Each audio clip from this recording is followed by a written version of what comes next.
애비도 없는 가난한 집 딸년이면 몸으로라도 때워야지. 그 말이 내 귀에 박히는 순간 세상의 모든 소리가 멎었습니다. 산더미 같은 배추 더미 앞에서 홀로 울며 절인 배추를 나르던 내 딸아이.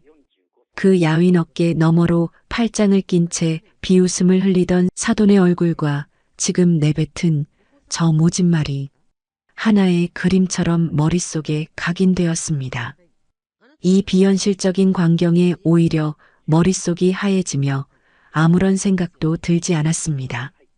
그저 여긴 지옥이구나. 내 딸이 지옥 한가운데 있었구나. 하는 명료한 사실만이 심장을 관통할 뿐이었습니다. 그리고 그 순간 내 안에 무언가가 완전히 부서져 내렸습니다. 내 딸을 이곳에서 데리고 나가야 한다는 그 생각 하나만이 남았습니다. 이바구 시작 전에 구독과 좋아요 부탁드리며 끝까지 함께 해주세요. 모든 일의 시작은 선선한 가을바람이 기분 좋게 불어오던 어느 평범한 저녁이었습니다. 거실 소파에 앉아 새로 나온 드라마를 보며 모처럼 한가로운 시간을 보내고 있었지요.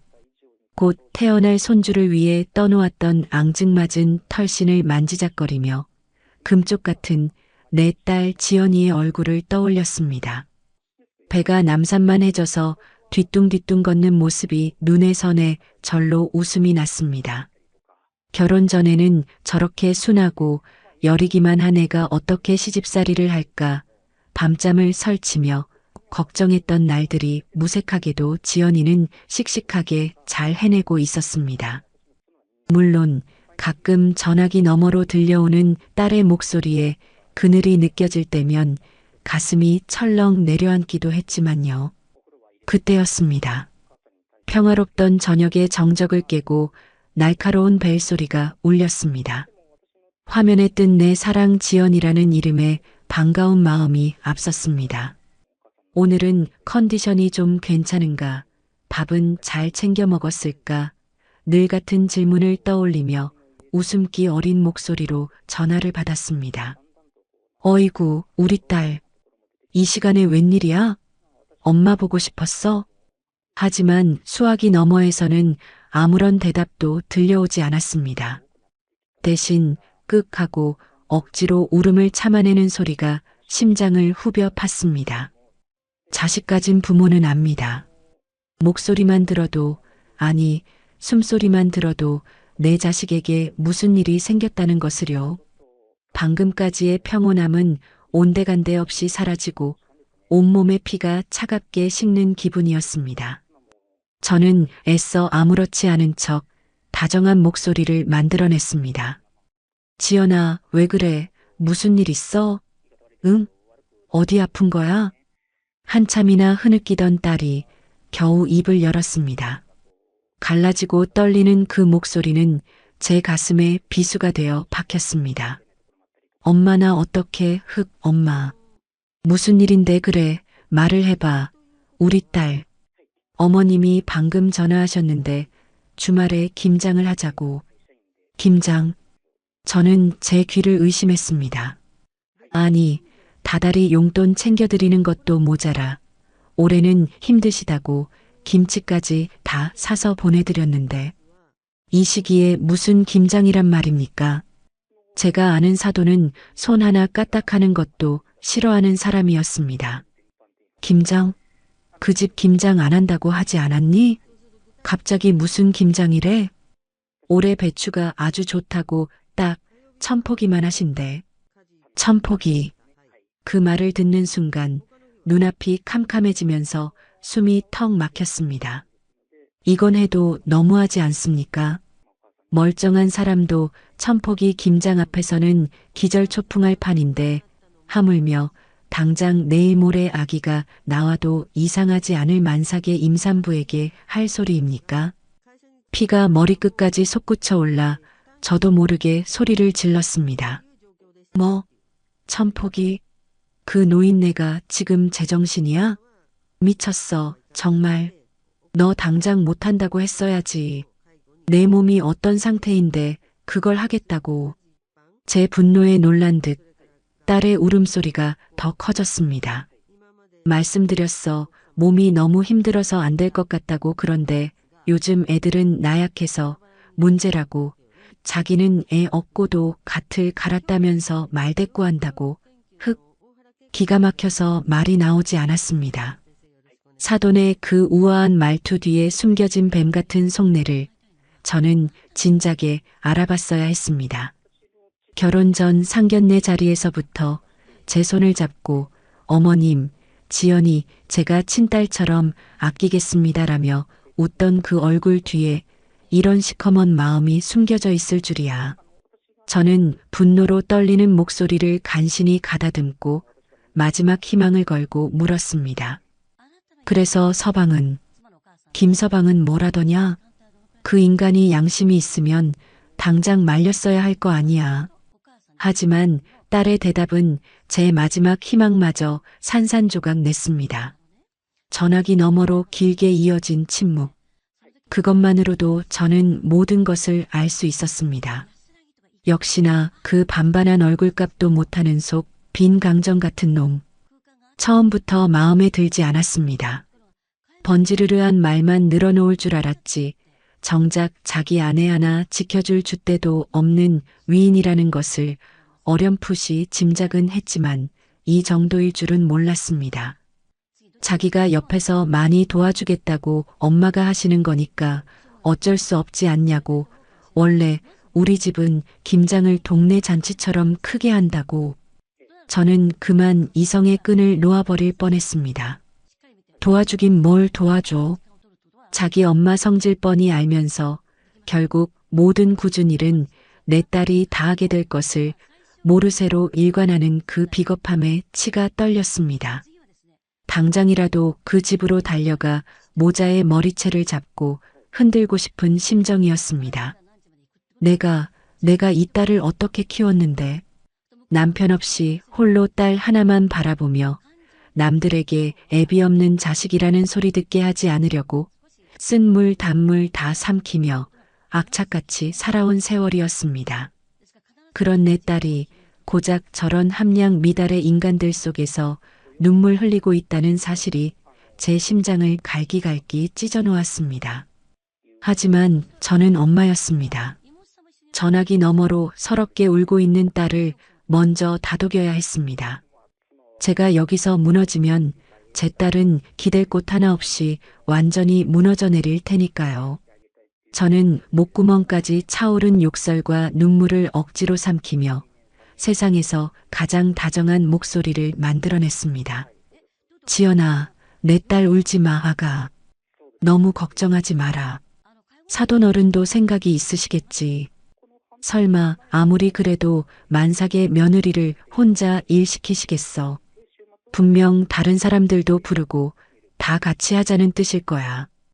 그러니 너무 마음 쓰지 말고 일단 푹 쉬어.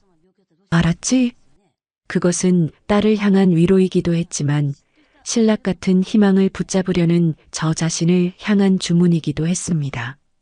제발 그러기를, 사람이면 최소한의 도리는 지키기를 간절히 바랐습니다. 딸을 겨우 달래 전화를 끊고 나서 저는 그 자리에 한참을 주저앉아 있었습니다. 자식은 가슴으로 낳아 심장으로 기른다는 말이 있습니다. 그 말이 무슨 뜻인지 저는 그날 밤 뼈저리게 실감했습니다.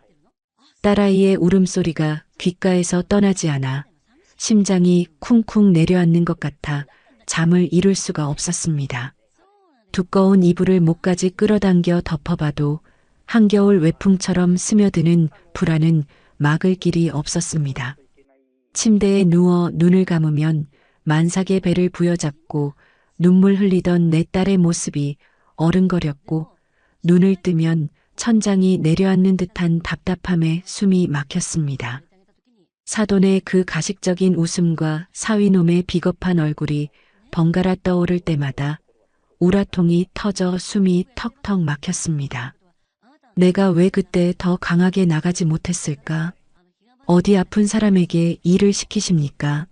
소리치며 당장 전화를 끊어버렸어야 했는데 뒤늦은 후회가 파도처럼 밀려와 제 가슴을 쳤습니다. 결국 저는 뜬 눈으로 밤을 새우고 말았습니다. 창밖이 희미하게 밝아올 무렵 저는 더 이상 참지 못하고 자리에서 일어났습니다. 거실을 이리저리 서성여도 차가운 물을 몇 컵이나 들이켜도 들끓는 속은 좀처럼 진정되지 않았습니다. 시계를 보니 이제 막 새벽 6시를 넘어가고 있었습니다. 지연이는 지금쯤 뜬 눈으로 밤을 새우고 그 무거운 몸을 이끌고 시댁으로 갈 준비를 하고 있겠지요. 아가야, 엄마가 미안하다 배를 쓰다듬으며 무슨 생각을 하고 있을까? 그 생각을 하니 또다시 심장이 죄어왔습니다. 핸드폰을 들었다 놨다. 몇 번을 망설였습니다. 지금이라도 전화해서 가지 말라고 이 애미가 가서 다 엎어버리겠다고 소리치고 싶었습니다.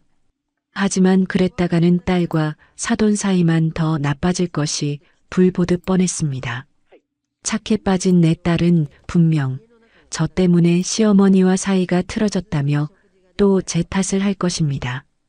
그래도 설마 혼자 시키지는 않을 거야.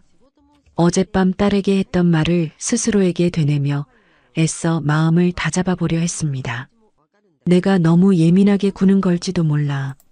사돈도 사람이니 생각이 있겠지. 막상 가면 시누이도 와 있고 동네 사람들도 불러서 잔치처럼 북적거릴 거야. 하지만 그런 긍정적인 생각들은 천폭이라는 어처구니 없는 숫자 앞에서 힘없이 부서져 내렸습니다. 사돈의 평소 행실을 떠올려 봤습니다. 백화점 VIP 라운지에서나 볼 법한 우아한 자태, 손에 물 한 방울 안 묻혀봤을 것 같은 고고한 얼굴. 그런 사람이 과연 흙 묻은 배추를 직접 나르고 고춧가루 범벅이 되어가며 김장을 할까? 상상이 되지 않았습니다. 결국 그 모든 굳은 일은 내 딸 지연이의 몫이 될 것이라는 결론에 다다르자 더 이상 지체할 시간이 없었습니다. 내 딸은 지금 사지로 걸어 들어가는 중이나 다름없었습니다. 어미 된 도리로서 더는 방관할 수 없었습니다. 안 되겠다. 가봐야겠다. 저는 옷을 깨어 입고 조용히 현관으로 향했습니다. 마치 중대한 결심을 한 사람처럼 모든 행동에 군더더기가 없었습니다. 벽에 걸린 차키를 움켜쥐는 손이 잘게 떨렸지만 제 눈빛은 그 어느 때보다 단단했습니다. 조용히, 아주 조용히 가서 상황만 보고 오자. 만약 내 예상과 달리 여러 사람이 모여 화기애애하게 김장을 하고 있다면 그때는 조용히 차를 돌려 돌아오면 되는 것이었습니다. 괜한 걱정으로 딸의 시댁에 찾아온 유난스러운 친정엄마가 되고 싶지는 않았습니다. 하지만 만약 내 불길한 예감이 사실이라면 저는 거기까지는 차마 생각하고 싶지 않았습니다. 저는 스스로를 합리화하며 차가운 새벽 공기를 뚫고 밖으로 나섰습니다. 지하 주차장으로 내려가는 내내 쿵, 쿵, 쿵 제 발소리가 동굴처럼 울렸습니다. 딸의 시댁으로 향하는 길은 유난히 멀고 어둡게 느껴졌습니다. 새벽의 도로는 한산했지만 제 마음은 천근만근 무거웠습니다. 핸들을 잡은 손에 나도 모르게 힘이 들어갔습니다. 라디오를 틀자 마침 경쾌한 트로트가 흘러나왔지만 그마저도 귀에 들어오지 않았습니다. 오히려 그 흥겨운 가락이 제 불안한 마음과 극명한 대조를 이루며 저를 더욱 비참하게 만들 뿐이었습니다. 저는 결국 라디오를 꺼버렸습니다. 차 안에는 제 거친 숨소리와 불안하게 떨리는 엔진 소리만이 가득했습니다. 어둠이 채 가시지 않은 거리를 내달리며 저는 지난 세월을 떠올렸습니다. 남편 없이 홀로 지연이를 키우며 억척같이 살아온 날들이었습니다. 내 딸만큼은 남부럽지 않게 키우고 싶어 안 해본 일이 없었습니다. 시장에서 옷 장사도 해보고 식당에서 밤늦게까지 설거지도 했습니다. 그렇게 모은 돈으로 딸아이 하고 싶은 거, 배우고 싶은 거 다 해주었습니다. 행여나 애비 없는 자식이라는 소리 들을까 예의범절 하나는 깐깐하게 가르쳤습니다. 그렇게 금이야 오기야 키운 내 딸인데 고작 저런 대접을 받게 하려고 내가 이 고생을 했나 싶어 눈물이 핑 돌았습니다. 그때였습니다. 익숙한 동네 풍경이 눈에 들어오기 시작했습니다. 딸의 시댁이 있는 부촌이었습니다. 높다란 담벼락과 으리으리한 대문들이 즐비한 곳. 처음 상견례를 하러 왔을 때 저는 이 동네의 위압적인 분위기에 괜히 주눅이 들었던 기억이 납니다. 하지만 지금은 그런 감상에 젖을 때가 아니었습니다. 저는 혹시라도 들킬세라 시댁에서 조금 떨어진 골목에 차를 세웠습니다.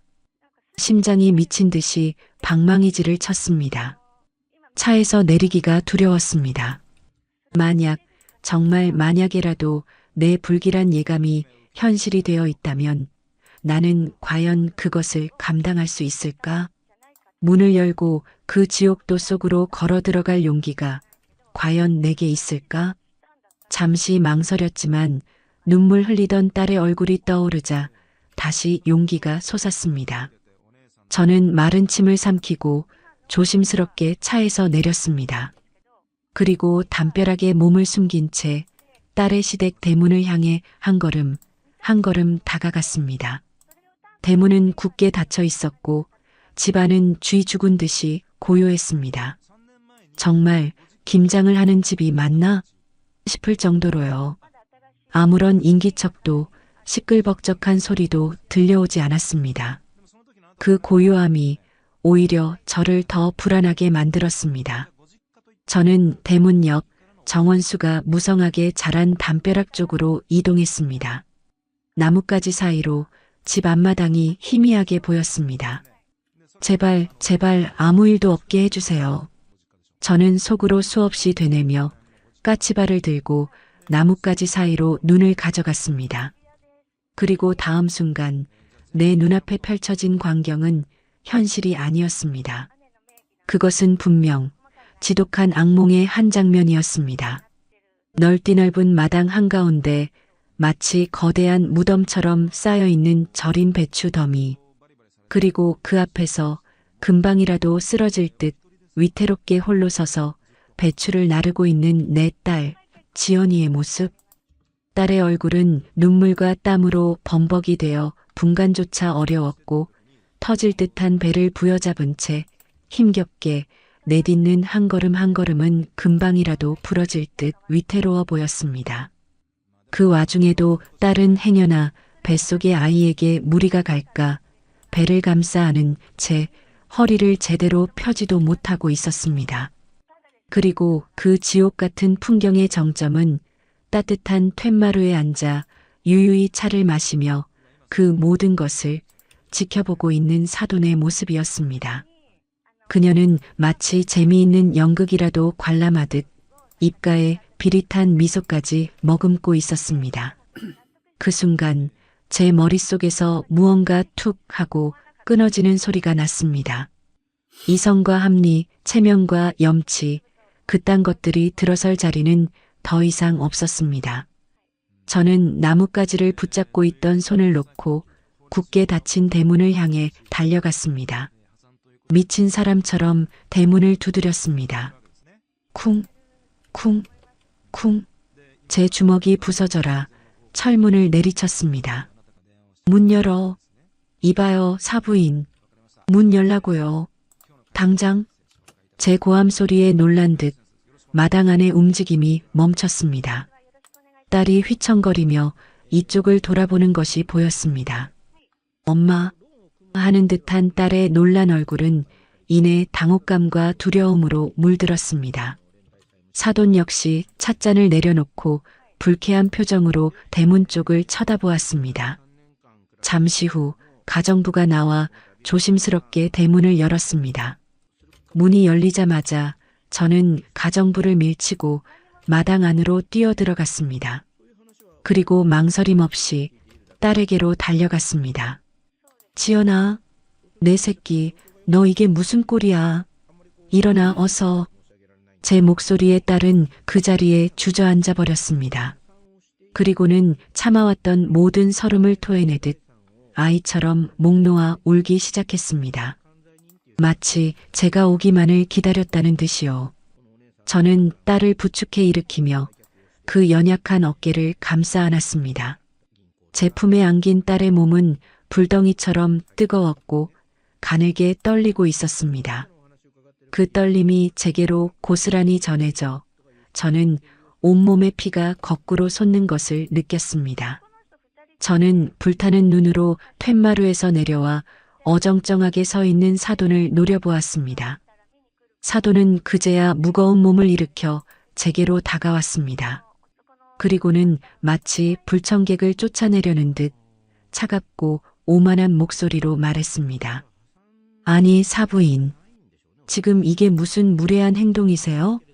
연락도 없이 남의 집에 들이닥치고 어디서 배운 예의범절이 이 모양이세요? 저는 기가 막혀 헛웃음이 나왔습니다. 무례. 지금 저 상황을 보고도 무례라는 말이 나온단 말입니까? 저는 딸을 제 등 뒤로 숨기며 한 걸음 앞으로 나섰습니다. 마치 어미 닭이 병아리를 지키려는 듯이요. 무례.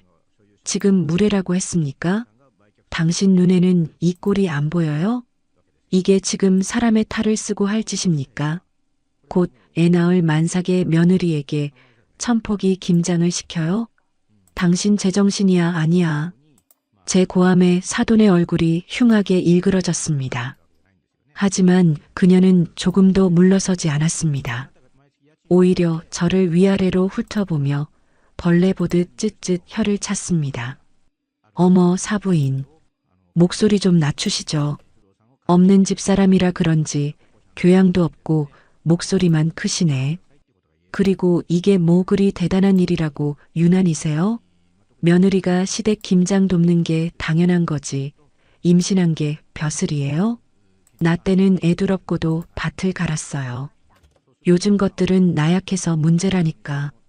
남들 다 하는 김장. 나 때는.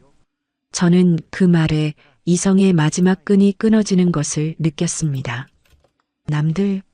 어떤 미친 인간이 만삭 며느리 혼자 천포기 김장을 시킵니까? 나 때? 지금이 어느 시대인데 나 때 타령이야. 당신 딸이었어도 이랬을 거야. 당신 눈에 넣어도 안 아플 귀한 딸이었어도 이 추운 날 마당에서 혼자 이 고생을 시켰을 거냐고 묻잖아. 제 말이 아픈 곳을 찔렀는지 사돈의 눈빛이 순간 날카롭게 빛났습니다. 그리고 다음 순간 그녀의 입에서 제 평생 잊을 수 없는 제 가슴에 대못을 박는 말이 튀어나왔습니다. 어디서 근본도 없는 것을 굴러들어와서는 애비도 없는 가난한 집 딸년이면 시집 왔으면 몸으로라도 때워야지. 안 그래요? 애비도 없는 가난한 집 딸년. 그 말이 제 귀에 박히는 순간 세상의 모든 소리가 멎었습니다.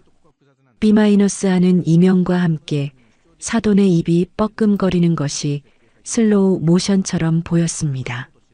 지난 수십 년 제가 이 말을 듣지 않게 하려고, 내 딸이 이 말에 상처받지 않게 하려고 제가 얼마나 발버둥 치며 살아왔는데, 시장에서 좌판을 깔고 장사를 할 때도, 식당 주방에서 뜨거운 불 앞에 서 있을 때도 저는 단 한 번도 제 자신을 부끄러워한 적이 없었습니다. 오직 내 딸을 떳떳하게 키우겠다는 일념 하나로 버텨온 세월이었습니다.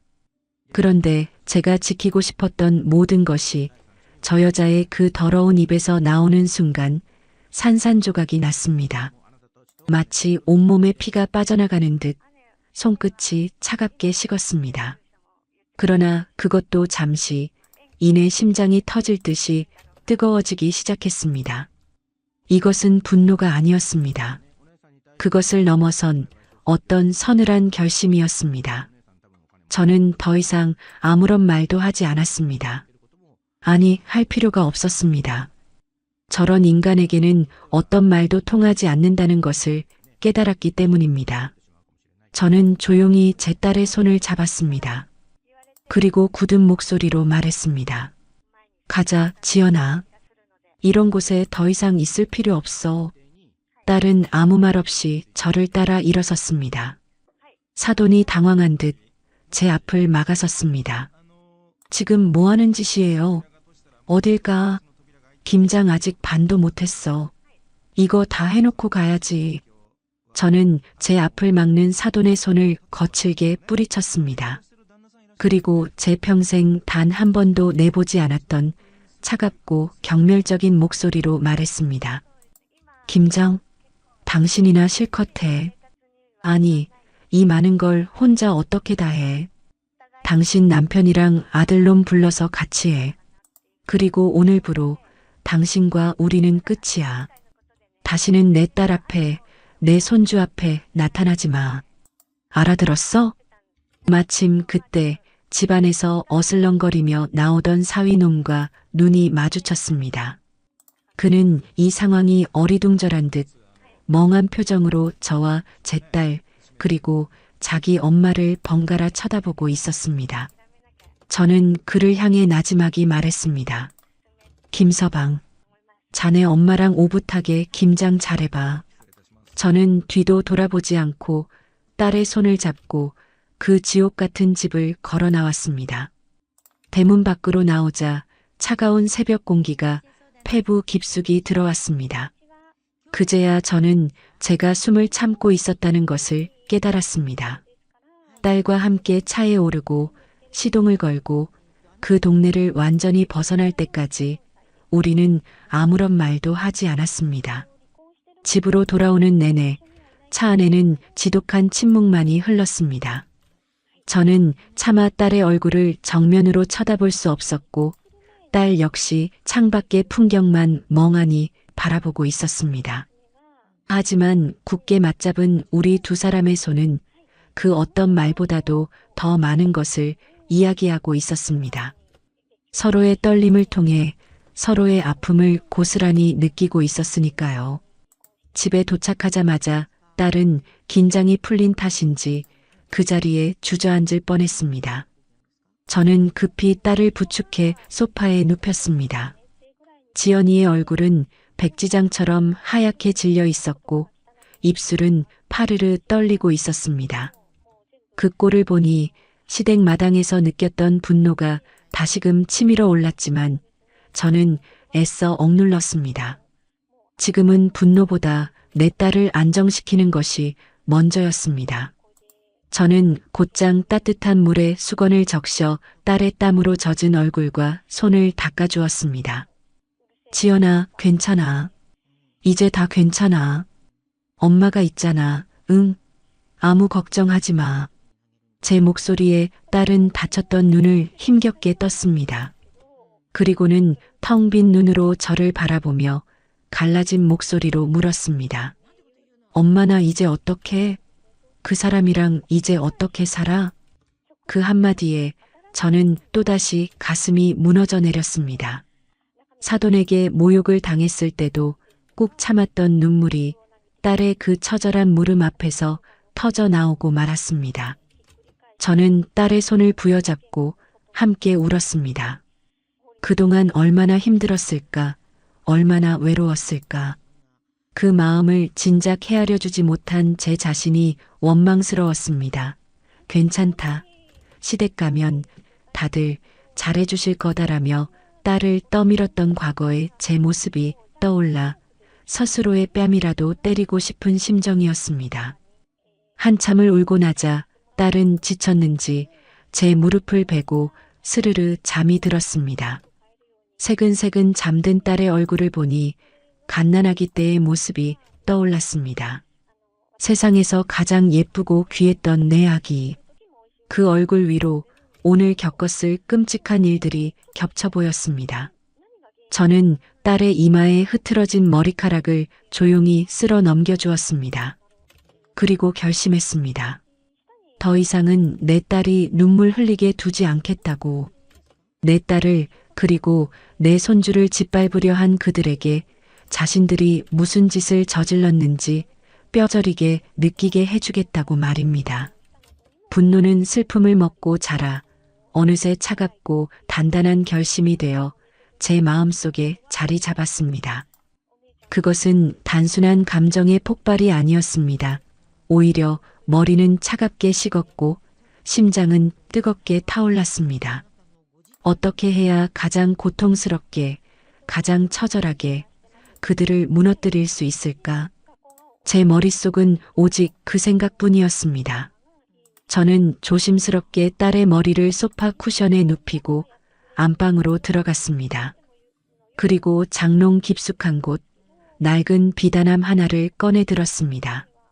딸의 베네 저고리와 첫 돌 반지가 들어있는 제게는 보물과도 같은 함이었습니다. 저는 떨리는 손으로 함을 열었습니다. 그리고 그 안 가장 밑바닥에 깔려있던 손바닥만 한 낡은 가죽 수첩을 꺼내 들었습니다. 수십 년의 세월이 흘러 모서리는 달아빠지고 가죽은 빛이 바랜 수첩. 이것은 제가 내 딸 지연이를 위해 그리고 제 자신을 위해 봉인해 두었던 과거였습니다. 이 수첩을 다시 꺼내게 될 날이 오리라고는 단 한 번도 상상해 본 적이 없었습니다.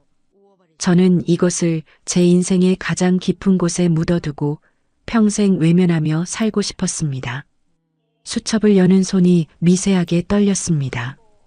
이것을 여는 순간 다시는 예전으로 돌아갈 수 없다는 것을 알았기 때문입니다. 제가 그토록 지키고 싶었던 내 딸의 평범하고 소박한 행복이 산산조각 날 수도 있다는 것을요. 과연 이것이 옳은 선택일까? 잠시 망설였습니다. 복수는 또 다른 복수를 낳을 뿐이라고 누군가는 말했습니다. 하지만 이내 사돈의 그 경멸에 찬 눈빛과 애비 없는 연이라던 악독한 목소리가 귓가에 울렸습니다. 망설임은 순식간에 사라지고 그 자리에 서늘한 분노가 차올랐습니다.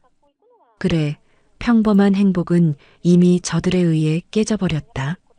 그렇다면 나도 더 이상 망설일 이유가 없었다. 이것은 복수가 아니었다. 내 딸을 지키기 위한 전쟁이었다. 저는 수첩의 마지막 장을 펼쳤습니다.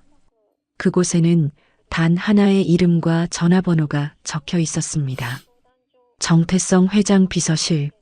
지연이의 친아버지이자 제가 단 한 번 사랑했던 남자, 그리고 지금은 국내 굴지의 그룹을 이끄는 회장이 된 사람. 저는 그와 헤어진 이후 단 한 번도 그에게 연락한 적이 없었습니다. 그의 도움 없이 오직 내 힘으로 딸을 훌륭하게 키워내고 싶었기 때문입니다. 그의 거대한 그림자 속에서 벗어나 온전히 내 딸과 나만의 삶을 살고 싶었습니다. 하지만 지금은 그의 힘이 필요했습니다. 내 딸을 짓밟은 자들에게 감히 건드려서는 안 될 사람을 건드렸다는 것을 알려주기 위해서 말입니다. 저는 떨리는 손으로 전화번호를 눌렀습니다. 신호음이 몇 번 울리고 이내 침착하고 정중한 남자의 목소리가 들려왔습니다. 정태성 회장님 비서실입니다. 저는 마른 침을 한번 삼키고 최대한 차분한 목소리로 말했습니다. 목소리가 떨리지 않도록 배에 힘을 꽉 주었습니다. 저 강선영이라고 합니다. 오래전 회장님을 배웠던 사람입니다. 수화기 너머의 비서는 잠시 말이 없었습니다. 전산 기록을 확인하는 듯 잠시 타자 소리가 들렸습니다. 이내 그의 목소리가 조금은 놀란 듯 하지만 훨씬 더 정중하게 되물었습니다. 강선영님 확인되었습니다. 회장님께서 지금 이사회 주재 중이십니다만 잠시만 기다려 주시겠습니까? 강선영님의 연락은 그 어떤 상황에서도 최우선으로 보고하라는 지시가 있었습니다. 그 말이 제 가슴을 먹먹하게 만들었지만 지금은 감상에 젖을 때가 아니었습니다. 잠시 후 수화기 너머로 육중한 문이 열리는 소리와 함께 웅성거리던 여러 사람의 목소리가 잦아드는 것이 느껴졌습니다. 그리고 이내 30년의 세월을 뛰어넘어 낯설지만 익숙한 낮고 중후한 목소리가 들려왔습니다. 선영아, 그 한마디에 저는 참고 있던 눈물을 다시 터뜨리고 말았습니다. 수십 년간 잊고 살았다고 생각했는데 아니었습니다. 그의 목소리는 제 심장의 가장 깊은 곳에 잊히지 않는 낙인처럼 새겨져 있었던 것입니다. 저는 울음을 삼키며 떨리는 목소리로 겨우 입을 열었습니다. 태성 씨, 나나 어떡해? 무슨 일이야? 말해봐. 괜찮아. 천천히 말해. 그의 차분한 목소리에 저는 오늘 있었던 모든 일을 하나도 빠짐없이 그에게 들려주었습니다. 만삭의 딸에게 천폭이 김장을 시킨 시어머니의 만행, 애비 없는 년이라는 모욕적인 언사, 제가 겪은 모욕, 제 딸이 겪은 고통, 그 모든 것을 담담하지만 단호한 목소리로 전했습니다. 제 이야기가 길어질수록 수화기 너머의 그의 숨소리는 점점 더 거칠어졌습니다. 모든 이야기를 마쳤을 때 그는 한동안 말이 없었습니다. 그의 침묵 속에서 저는 폭풍 전야의 고요함을 느낄 수 있었습니다. 이윽고 그가 입을 열었습니다. 그의 목소리는 처음의 다정함은 온데간데 없이 얼음처럼 차갑고 분노로 가득 차 있었습니다. 선영아, 그 집 주소, 그리고 그 인간들 이름 관련된 모든 것들 당장 김 비서한테 문자로 보내. 하나도 빠짐없이. 태성 씨, 지연이는 걱정하지 마. 내가 알아서 해. 감히 내 딸을 건드린 대가가 어떤 건지 뼈저리게 느끼게 해줄 테니까. 당신과 내 딸을 건드린 그 순간 그들은 모든 것을 잃을 각오를 했어야지. 전화는 그렇게 끊겼습니다. 저는 잠시 동안 멍하니 핸드폰을 들고 서 있었습니다. 주사위는 던져졌습니다. 이제 그들이 어떤 대가를 치르게 될지는 오직 신만이 알 것이었습니다. 저는 거실로 나와 잠든 딸의 곁에 조용히 앉았습니다. 그리고 딸의 배에 가만히 손을 얹었습니다. 아가야, 걱정 마라. 이 할미가 내 어미가 다시는 눈물 흘리지 않게 해줄게. 너희를 짓밟으려 했던 자들에게 지옥이 무엇인지 똑똑히 보여줄 테니. 그렇게 다짐하는 제 눈에서는 더 이상 눈물이 흐르지 않았습니다. 오직 차갑게 타오르는 복수심만이 가득했습니다. 그날 밤 저는 한숨도 자지 못했습니다. 어둠이 짙게 깔린 거실에서 저는 소파에 잠든 딸의 곁을 뜬 눈으로 지켰습니다. 딸이 작은 뒤척임이라도 보일 때면 심장이 쿵 내려앉았다가 이내 안도의 한숨을 내쉬기를 수십 번 반복했습니다. 제 인생을 건 도박은 이미 시작되었습니다. 과거의 그 남자 정태성 회장에게 전화를 건 것은 판도라의 상자를 연 것이나 다름없었습니다. 이제 그 상자 안에서 무엇이 튀어나올지는 아무도 몰랐습니다. 저는 그저 그 모든 것이 내 딸을 향한 칼날이 되지 않기만을 간절히 바랄 뿐이었습니다. 복수를 결심했지만 그 복수의 끝이 제 딸에게 또 다른 상처가 될 수도 있다는 두려움이 엄습했습니다. 하지만 이미 활시위는 당겨졌고 화살은 관역을 향해 날아가기 시작했습니다. 창밖으로 여명이 밝아올 무렵 딸이 힘겹게 눈을 떴습니다. 밤새 끙끙 앓은 탓인지 얼굴은 더 수척해 보였습니다. 저는 아무 일 없었다는 듯 최대한 밝은 미소를 지으며 딸의 이마를 짚었습니다. 지연아, 일어났어? 몸은 좀 어때? 열은 없는 것 같네. 딸은 잠시 멍하니 저를 바라보다가 어젯밤의 일이 떠오른 듯 얼굴이 급격히 어두워졌습니다. 그녀의 눈동자가 공포로 흔들리는 것을 보며 제 가슴은 또 한 번 찢어지는 것 같았습니다. 엄마, 나 꿈을 꾼 것 같아. 끔찍한 악몽을 그 사람들이 나한테. 딸은 말을 잇지 못하고 다시 울음을 터뜨렸습니다. 저는 딸의 손을 따뜻하게 잡아주며 말했습니다. 그래, 다 악몽이야. 이제 다 끝났어. 그러니까 아무 걱정하지 마. 엄마가 우리 딸 좋아하는 잣죽 쑤어놨어. 그거 먹고 기운 차리자. 응? 우리 아기도 배고플 텐데. 저는 딸을 식탁에 앉히고 정성껏 끓인 잣죽을 내어주었습니다. 딸은 입맛이 없는지 몇 술 뜨지 못했지만 저는 억지로라도 먹이려 애썼습니다. 뱃속의 아이를 위해서라도 제 딸은 무너져서는 안 되었으니까요. 우리가 그렇게 아슬아슬한 평화를 유지하고 있을 때 제 핸드폰이 짧게 울렸습니다. 정태성 회장이었습니다. 다 정리했다는 짧고 간결한 문자였습니다. 그 문자를 보는 순간 저는 심장이 멎는 것 같았습니다. 정리했다니 무엇을 정리했다는 말인가? 불과 하룻밤 사이에 그가 대체 무슨 일을 벌인 것일까? 저는 애써 태연한 척하며 핸드폰을 뒤집어 놓았지만 손끝이 차갑게 식어오는 것은 어쩔 수 없었습니다. 심장이 미친 듯이 뛰기 시작했습니다. 올 것이 왔다는 그런 직감이 들었습니다. 그때였습니다. 아침 뉴스를 전하던 TV 화면에 긴급 속보 자막이 떴습니다. 중견 건설사 대성건설 최종 부도 처리 위기. 대성건설. 그것은 바로 제 사돈의 회사였습니다. 뉴스를 전하는 앵커의 목소리는 다급했습니다. 어젯밤 대성건설의 최대 주주이자 핵심 투자자인 JG그룹이 갑작스럽게 모든 투자금을 회수하고 지분을 전량 매각하겠다고 선언했습니다.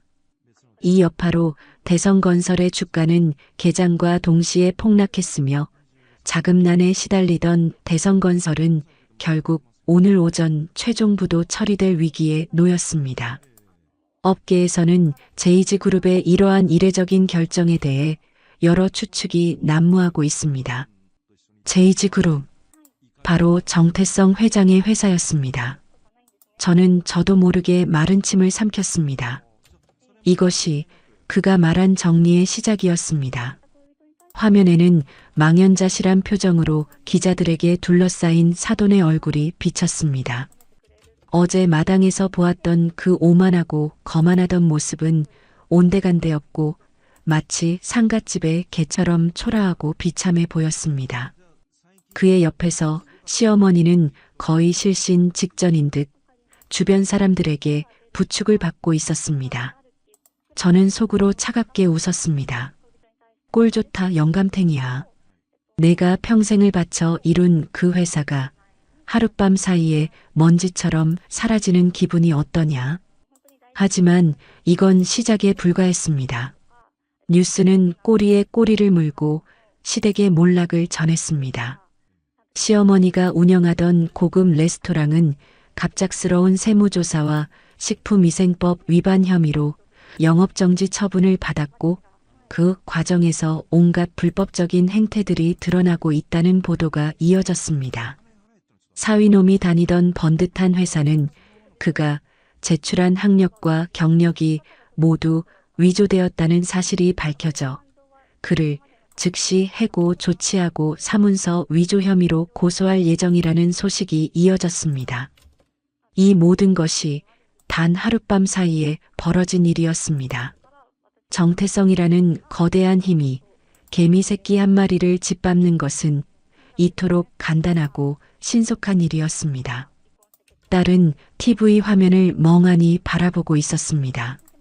그녀의 얼굴에는 놀라움과 혼란스러움, 그리고 일말의 통쾌함이 뒤섞여 있었습니다. 자신을 그토록 괴롭히던 사람들이 하루아침에 나락으로 떨어지는 모습을 보는 기분은 과연 어떤 것일까요? 저는 조용히 TV를 껐습니다. 더 이상 볼 필요도 없었습니다. 그때 제 핸드폰이 미친 듯이 울리기 시작했습니다. 발신자는 김서방, 바로 그놈이었습니다. 저는 잠시 망설이다 스피커폰으로 전화를 받았습니다. 딸이 들어야 한다고 생각했습니다. 자신을 버리고 방관했던 남자의 비참한 마지막을 똑똑히 들어야 한다고 생각했습니다. 수화기 너머로 거의 울부짖음에 가까운 그의 목소리가 터져 나왔습니다. 장모님, 장모님, 제발, 제발 전화 좀 받아주세요. 이게 대체 어떻게 된 일입니까? 저희 집이 하루아침에 망하게 생겼어요. 장모님이 하신 거죠? 그렇죠. 저는 코웃음을 치며 얼음장처럼 차가운 목소리로 대답했습니다. 김서방, 자네 지금 무슨 소리를 하는 건가? 나는 아무것도 모르겠는데. 하늘이 무섭지 않은가 보지. 남의 눈에 눈물 내면 제 눈에는 피눈물이 난다고 하더니만. 거짓말하지 마세요. 저희 집에 무슨 억하심정이 있어서 이러시는 겁니까? 제가 다 잘못했습니다. 제가 지연이한테 평생 속죄하며 살겠습니다. 제발, 제발 멈춰주세요. 저희 아버지 쓰러지시기 일보 직전입니다. 저는 그의 애원에 가소롭다는 듯이 말했습니다. 억하심정? 글쎄, 나는 그저 내 딸에게 애비 없는 년이라며 손가락질하는 인간들과는 더 이상 사돈으로 엮이고 싶지 않을 뿐이야. 그리고 자네 어머니가 그러셨지? 몸으로라도 떼어야 한다고. 이제부터 당신들 온몸으로 뼈저리게 떼어봐. 다시는 내 딸 이름 입에 담지 말고 내 눈앞에 나타나지도 마. 알아들었으면 다시는 전화하지 마. 저는 그대로 전화를 끊어버렸습니다. 그리고는 멍하니 저를 바라보는 딸을 향해 부드럽게 미소 지었습니다. 지연아, 다 끝났어. 이제 아무도 우리 딸 힘들게 못해. 하지만 저는 알고 있었습니다. 이것은 끝이 아니라 이제 겨우 시작일 뿐이라는 것을요. 진짜 복수는 이제부터 시작이었습니다. 그 폭풍 같은 날이 지나고 며칠의 시간이 흐르는 동안 우리 집은 외부와 단절된 고요한 섬과 같았습니다. 저는 의식적으로 TV 뉴스를 멀리했고 인터넷 세상의 소음으로부터 딸을 완벽하게 보호하려 애썼습니다. 지연이는 제 노력 덕분인지 아니면 스스로의 강인함 덕분인지 놀라울 정도로 빠르게 안정을 되찾아갔습니다. 밤마다 식은땀을 흘리며 깨어나는 횟수가 줄었고 낮에는 제법 미소를 띠며 뱃속의 아이와 대화를 나누기도 했습니다. 저는 그 모습을 지켜보며 한편으로는 안도하면서도 다른 한편으로는 서늘한 슬픔을 느꼈습니다. 어쩌면 제 딸은 그 지옥 같은 시간 속에서 자신을 지키기 위해 감정의 일부를 스스로 마비시켜버린 것일지도 모른다는 생각이 들었기 때문입니다. 그러던 어느 날 오후 창밖으로 장대비가 쏟아지던 날이었습니다. 저와 지연이는 거실 소파에 나란히 앉아 갓 태어날 아기를 위한 흑백 모비를 만들고 있었습니다. 조용한 클래식 음악이 흐르고 빗소리가 창문을 두드리는 평화로운 시간이었습니다. 바로 그때 그 평화를 깨뜨리는 날카로운 인터폰 벨 소리가 울렸습니다. 지연이의 손이 순간 멈칫하는 것을 보며 제 심장도 함께 덜컥 내려앉았습니다. 저는 아무렇지 않은 척 엄마가 보고 올게 하며 자리에서 일어났습니다. 인터폰 화면을 켠 순간 저는 제 눈을 의심했습니다. 화면 속에는 며칠 사이에 폭삭 늙어버린 사돈 내외와 넋이 나간 사람처럼 퀭한 눈으로 서 있는 김서방의 모습이 보였습니다. 그들은 쏟아지는 비를 고스란히 맞으며 마치 길 잃은 유령처럼 처참한 몰골로 서 있었습니다. 한때 세상을 호령할 듯 기세등등하던 그들의 모습은 온데간데 없었습니다. 인터폰 너머로 그들의 애처롭고 절박한 목소리가 빗소리에 섞여 들려왔습니다. 사부인, 제발 문 좀 열어주시오. 우리가 다 잘못했소.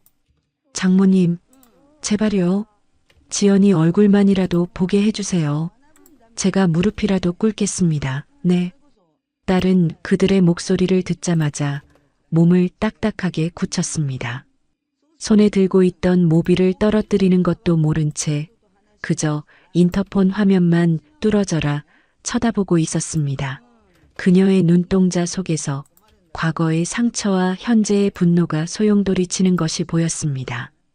저는 조용히 일어나 딸의 어깨를 감싸 안았습니다. 제 손바닥을 통해 딸의 가냘픈 떨림이 고스란히 전해져 왔습니다. 괜찮아, 지연아. 엄마가 처리할게. 넌 여기 가만히 있어. 저런 추한 꼴 더는 보지 않아도 돼.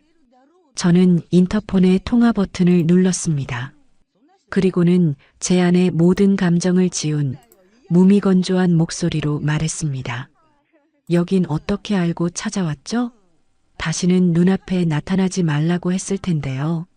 사람 말귀를 못 알아들으시나? 제 목소리에 시어머니가 거의 울부짖듯 소리쳤습니다. 사부인, 우리가 다 잘못했소. 내가 이 늙은이가 죽을 죄를 지었어. 제발, 제발 우리 좀 살려주시오. 집도 넘어가고 길거리에 나앉게 생겼단 말이오. 평생 모은 재산이 하루아침에 휴지 조각이 됐어. 우리 며느리, 우리 지연이 얼굴 보고 용서를 빌게 해주시오. 저는 코웃음을 쳤습니다. 며느리? 이제 와서 며느리라니. 애비 없는 년이라며 온갖 모욕을 줄 때는 언제고 이제 와서 며느리라니 가소롭기 짝이 없었습니다. 자신들이 가진 것을 모두 잃고 나서야 자신들이 짓밟았던 존재를 찾는 그 이기심에 구역질이 났습니다. 당신들 입에서 나올 이름이 아니야. 내 딸 이름 더럽히지 마. 그리고 당신들 재산이 휴지 조각이 된 건 당신들이 자초한 일이지. 왜 나한테 와서 하소연이야? 장모님, 제가 무릎이라도 꿇겠습니다. 제발 지연이한테 제가 평생 속죄하며 살겠다고 전해주세요. 네, 장모님. 김서방의 목소리가 처절하게 울렸습니다. 그리고 다음 순간 그들은 정말로 인터폰 카메라 앞에서 질퍽한 빗속에 무릎을 꿇었습니다. 한때는 세상을 다 가진 것처럼 거만하게 굴던 자들이 이제는 비에 젖은 생쥐꼴로 납작 엎드려 용서를 구하고 있었습니다. 통쾌해야 하는데 이상하게도 제 마음은 조금도 기쁘지 않았습니다. 오히려 그들의 추악한 본성을 다시 한번 확인한 것 같아 역겨움과 혐오감만이 치밀어 올랐습니다. 저는 더 이상 그들의 추한 모습을 보고 싶지 않았습니다. 통화 종료 버튼을 누르려던 순간 제 등 뒤에서 조용히 모든 것을 지켜보던 딸이 입을 열었습니다. 그녀의 목소리는 놀랍게도 차분하고 단단했습니다. 엄마, 내가 할게. 딸은 제게서 인터폰 수화기를 건네받았습니다. 그리고는 망설임 없이 인터폰 화면 속의 그들을 향해 얼음처럼 차가운 목소리로 말했습니다. 이제 와서 왜 이러세요? 당신들이 저한테 무슨 짓을 했는지 벌써 잊으셨어요? 당신들이 내뱉은 말, 당신들이 했던 행동, 하나하나 다 기억하고 있는데 딸의 목소리에 무릎 꿇고 있던 세 사람이 동시에 고개를 들었습니다. 특히 김서방의 얼굴에는 일말의 희망이 떠오르는 듯 했습니다. 지연아, 여보, 나야. 내가 정말 미쳤었나 봐. 내가 다 잘못했어. 제발 용서해줘. 우리 다시 시작하자. 응? 하지만 딸은 그의 애원에 조금도 흔들리지 않았습니다. 오히려 더욱 싸늘한 목소리로 말을 이었습니다. 용서? 당신들한테 용서받을 자격 같은 건 없어. 당신들이 내 뱃속의 아이까지 죽이려 했을 때 당신들과 나의 인연은 이미 끝났어. 그리고 당신 다시 시작하자고. 웃기지 마. 당신은 당신 엄마 뒤에 숨어서 내가 고통받는 걸 방관했어. 당신은 내 남편도 내 아이의 아빠도 될 자격이 없어. 그러니 다시는 찾아오지 마. 다음에 또 찾아오면 그때는 이 정도로 끝나지 않을 테니까. 당신들이 그토록 무시하던 애비 없는 년이 어디까지 할 수 있는지 똑똑히 보여줄게. 딸은 그대로 통화 종료 버튼을 눌러버렸습니다. 저는 아무 말 없이 제 딸의 얼굴을 바라보았습니다. 그녀의 눈에는 더 이상 두려움이나 슬픔이 없었습니다. 오직 자신과 자신의 아이를 지키려는 어미의 강인함과 자신을 배신한 자들에 대한 차가운 경멸만이 가득했습니다. 저는 그 모습에서 가슴 아픈 안도감을 느꼈습니다. 내 딸이 드디어 자신만의 힘으로 일어서기 시작한 것입니다. 하지만 동시에 새로운 고민이 제 머릿속을 스쳤습니다. 이제 저 아이에게 모든 진실을 이야기해 주어야 할 때가 온 것일지도 모른다고, 저 아이의 진짜 아버지가 누구인지, 그리고 저 아이가 앞으로 어떤 삶을 살아가야 할지를 말입니다. 그들이 다녀간 후 우리 집에는 낯선 평화가 찾아왔습니다. 더 이상 인터폰 소리에 놀라지 않아도 되었고, 문 밖의 작은 소음에도 가슴 졸이지 않아도 되었습니다. 지연이는 마치 오래 묵은 상처에 딱지가 떨어진 사람처럼 한결 편안해진 얼굴로 잠이 들었고 웃는 날도 많아졌습니다. 하지만 저는 알고 있었습니다. 이 평화는 온전한 것이 아니라는 것을, 우리가 외면하고 있는 진실의 무게가 여전히 우리 사이를 무겁게 짓누르고 있었기 때문입니다. 아직 우리에게는 풀어야 할 가장 큰 매듭이 남아 있었기 때문입니다. 며칠을 고민했습니다. 과연 이 비밀을 지금 이야기하는 것이 옳은 것일까? 안정을 찾아가는 아이에게 또 다른 충격을 주는 것은 아닐까? 밤마다 잠 못 이루고 뒤척이며 저는 수십 번도 더 제 결심을 번복했습니다. 하지만 창문 너머로 멍하니 하늘을 바라보는 딸의 뒷모습을 볼 때마다 저는 다시금 마음을 다잡았습니다. 저 아이는 알아야 한다. 자신이 누구인지, 어디서 왔는지, 그리고 자신을 그토록 아끼고 사랑하는 또 다른 존재가 이 세상에 있다는 사실을 말입니다. 더 이상 딸을 제 거짓말 속에 가두어 둘 수는 없었습니다. 결전의 날, 저는 평소보다 조금 더 정성스럽게 아침을 준비했습니다. 딸이 좋아하는 따뜻한 미역국과 갖가지 나물 반찬을 차렸습니다. 우리는 아무 말 없이 밥 먹는 소리만이 들리는 조용한 식사를 마쳤습니다. 어색한 침묵이 우리 사이를 맴돌았습니다. 그리고 제가 따뜻한 숭늉을 따라 내밀었을 때 저는 용기를 내어 입을 열었습니다. 지연아, 엄마가 너에게 꼭 해줄 이야기가 있어. 제 목소리가 무겁게 가라앉아 있었던 탓일까요? 딸은 숭늉 그릇을 내려놓고 긴장된 표정으로 저를 바라보았습니다. 그 눈빛 속에서 그녀 역시 무언가를 예감하고 있다는 것을 알 수 있었습니다. 저는 딸의 손을 가만히 잡았습니다. 그 온기가 제게 용기를 주는 것 같았습니다. 놀라지 말고 끝까지 들어줘. 엄마가 하는 이야기. 이 이야기는 아주 오래전 엄마가 너처럼 예뻤던 20살 시절의 이야기야. 저는 지난 30년 동안 제 가슴 속 가장 깊은 곳에 묻어두었던 이야기를 꺼내기 시작했습니다.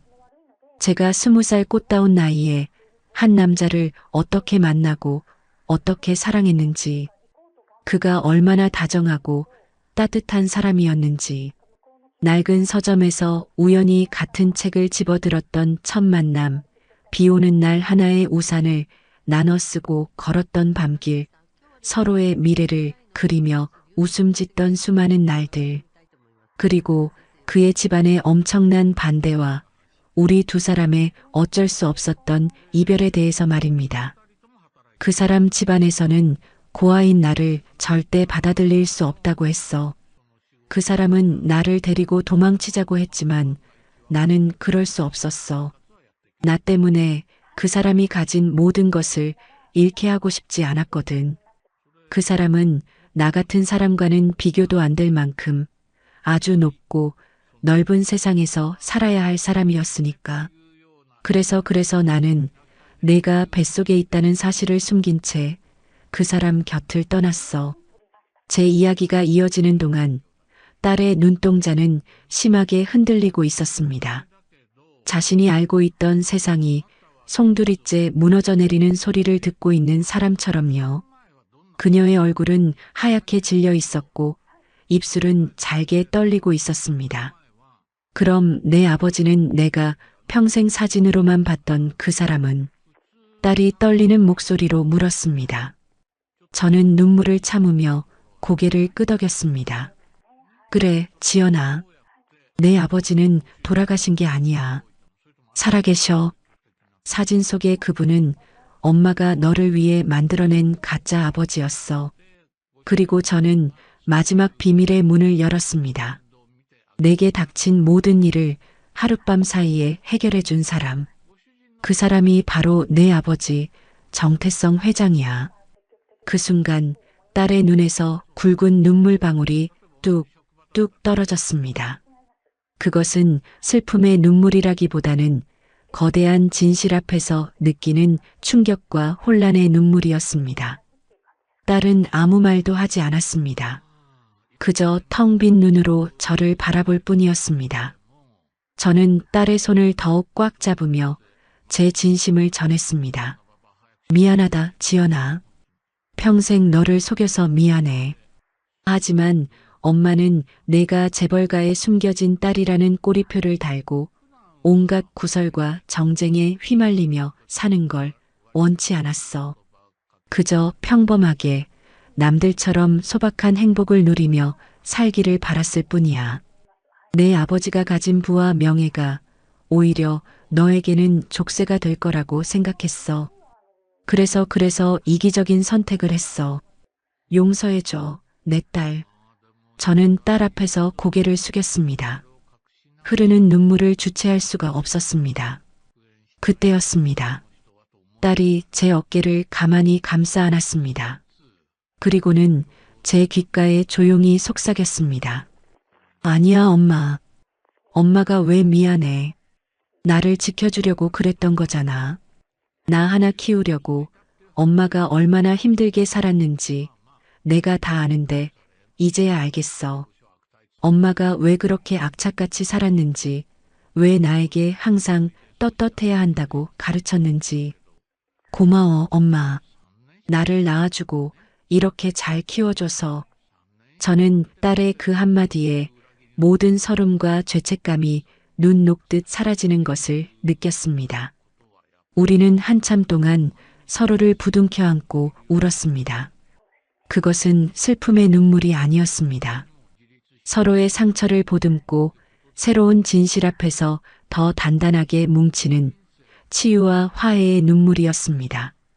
그날 우리는 비로소 진짜 가족이 되었습니다. 그리고 저는 이제 내 딸이 그리고 곧 태어날 내 손주가 더 넓은 세상에서 더 많은 사랑을 받으며 살아갈 수 있을 것이라는 희망을 품게 되었습니다. 오랜 시간 닫혀있던 비밀의 문이 열리고 우리는 새로운 시작 앞에 서 있었습니다. 모든 비밀이 밝혀진 그날 이후 우리에게는 어색하지만 따뜻한 시간들이 흘렀습니다. 지연이는 처음 며칠간은 혼란스러워했지만 이내 모든 것을 받아들이고 새로운 현실에 적응해 나갔습니다. 정태성 회장, 아니, 이제는 지연이의 아버지가 된 그는 매일같이 우리 집으로 사람을 보내 딸에게 필요한 온갖 물건들을 보내왔습니다. 최고급 유기농 식자재부터 아기에게 좋다는 값비싼 영양제와 육아용품까지. 하지만 지연이는 그에게 딱 한 가지만을 부탁했습니다. 자신이 아이를 낳을 때까지는 직접 찾아오지 말아달라고. 아직은 아버지를 마주할 마음의 준비가 되지 않았다는 뜻이었습니다. 그는 딸의 뜻을 존중해 주었습니다. 그리고 운명의 그날, 예정일보다 조금 이르게 딸의 진통이 시작되었습니다. 저는 새벽부터 딸을 부축해 병원으로 향했습니다. 분만실로 들어가는 딸의 손을 잡으며 저는 몇 번이고 괜찮다고 잘할 수 있다고 다독여 주었습니다. 하지만 정작 두려움에 떨고 있는 것은 저 자신이었습니다. 수술실 앞을 서성이며 저는 수십 년 전 혼자서 지연이를 낳았던 그날을 떠올렸습니다. 아무도 곁에 없었던 그 외롭고 무서웠던 시간. 하지만 지금 내 딸은 혼자가 아니었습니다. 어느새 연락을 받았는지 병원 복도 저편에서 그가 정태성 회장이 달려오고 있었습니다. 그의 뒤로는 비서와 경호원들이 따르고 있었지만 그의 눈에는 오직 분만실문만이 보일 뿐이었습니다. 그는 제 앞에 서서 30년의 세월이 무색하게 떨리는 목소리로 물었습니다. 선영아, 지연이는 우리 딸은? 저는 말없이 고개를 끄덕였습니다. 그리고 우리는 그저 아무 말 없이 분만실 문만 바라보며 기적을 기다렸습니다. 얼마나 시간이 흘렀을까? 응애, 응애 하는 우렁찬 아기 울음소리와 함께 분만실 문이 열렸습니다. 간호사가 환하게 웃으며 말했습니다. 축하합니다.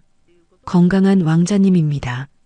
그 순간 저와 그는 동시에 서로를 바라보았습니다. 그리고 우리의 눈에서는 뜨거운 눈물이 흘러내렸습니다.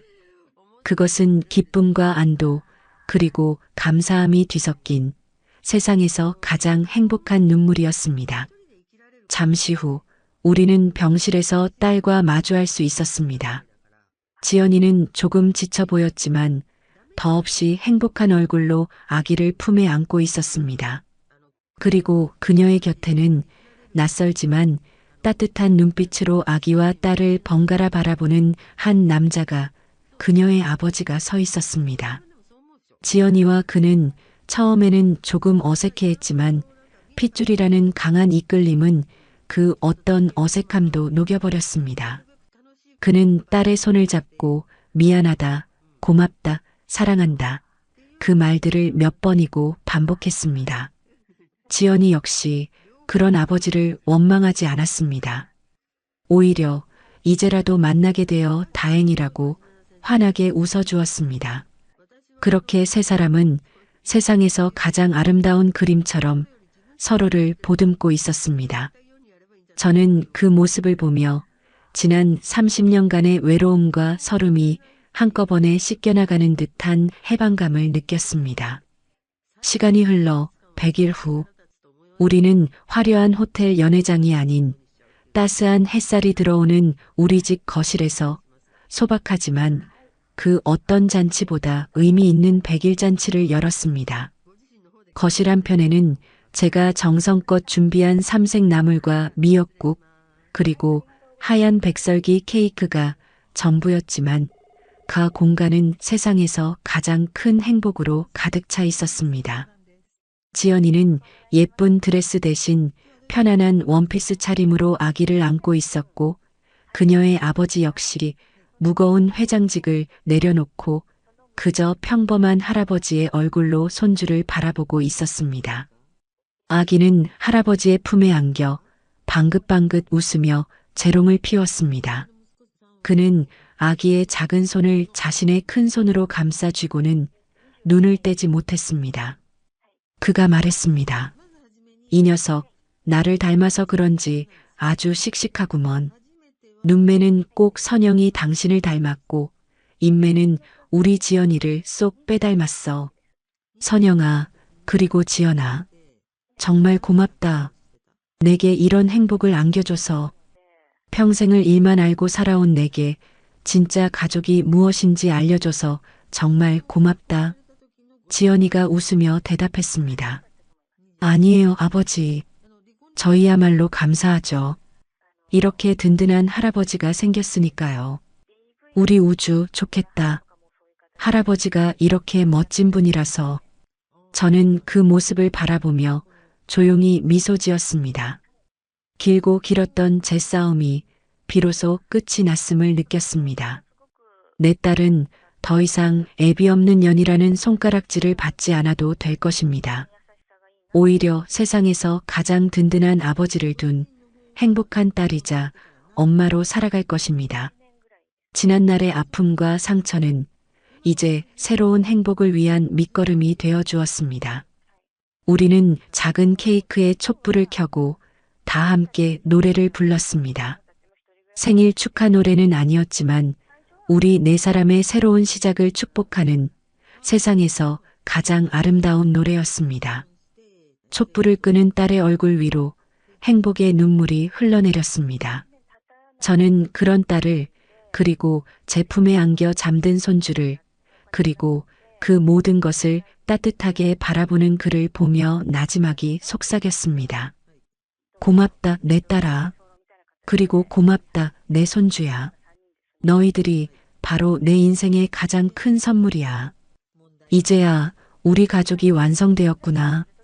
그렇게 우리의 진짜 행복은 비로소 시작되고 있었습니다. 창밖으로는 따스한 햇살이 쏟아져 내렸고 그 햇살은 우리 네 사람을 이 세상에서 가장 행복한 가족으로 비추고 있었습니다. 더 이상 과거의 아픔에 얽매이지 않고 서로를 보듬으며 우리는 희망찬 내일을 향해 나아갈 것입니다. 오늘의 이바구는 여기까지입니다. 끝까지 함께 해주셔서 감사드립니다. 구독과 좋아요 눌러주시면 놀라운 인생 사연들을 누구보다 먼저 무료로 만나보실 수 있습니다.